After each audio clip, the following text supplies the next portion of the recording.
அறிவு திருவிழாவாமா. அப்படி என்னப்பா உங்களுக்கு அறிவு இருக்குது? ஒரு நாட்டுல ஒரு சட்ட ஒழுங்கை காப்பாத்த தெரியல, ஒரு பெண்களுக்கு பாதுகாப்பு இல்ல, ஒரு ரவுடிக வந்து போலீஸ் குவார்டர்ஸ்ல வந்து ஒரு இளைஞரை படுகொலை செய்யறாங்க. அப்படி என்ன உங்களுக்கு அறிவு இருக்குது? எதிர்கட்சிகளை வந்து எப்படி விலை கொடுத்து வாங்கலாம், உள்ள இருக்க தலைவர்கள், இரண்டாம் கட்ட தலைவர்களை எப்படி அவங்க கருத்து சுதந்திரத்தை நசுக்கலாம், இதெல்லாம் தான் உங்க அறிவு பயன்படுது. அதுல பெருமையா உதயநிதி அவர்கள் சொல்லிக்கிறாரு, எங்களுக்கு வந்து கொள்கை இருக்கு, பெண்ணியம் இருக்கு, சமத்துவம் இருக்கு, சமூக நீதி இருக்குன்னு சொல்லிக்கிறாரு. இப்போ நம்ம பாக்கெட்ல ஒரு 5000 ரூபாய் 10,000 ரூபாய் பணம் இருக்குதுன்னா எல்லாத்தையும் கூப்பிட்டு எங்கிட்ட 5000 10,000 பணம் இருக்குன்னு நம்ம எடுத்து காமிச்சிட்டா இருப்போம்.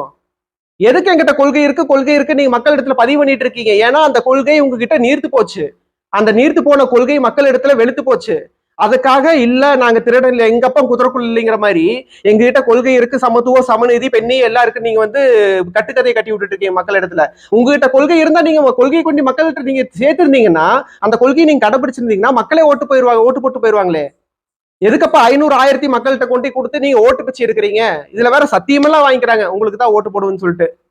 உங்க கொள்கை மக்களிடத்துல வெற்றி பெற்றிருந்தா நீங்க எதுக்கப்பா ஓட்டுக்கு செலவணும்னு செலவில்லாம நீங்க ஜெயிச்சுட்டு போயிடலாம் இல்லையா?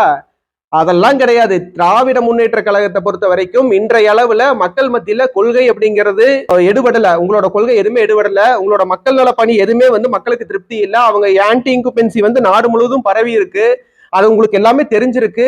ஆனாலும் பணபலத்தால நம்ம ஜெயிச்சிடலாம் நீங்க ஆடிட்டு இருக்கீங்க.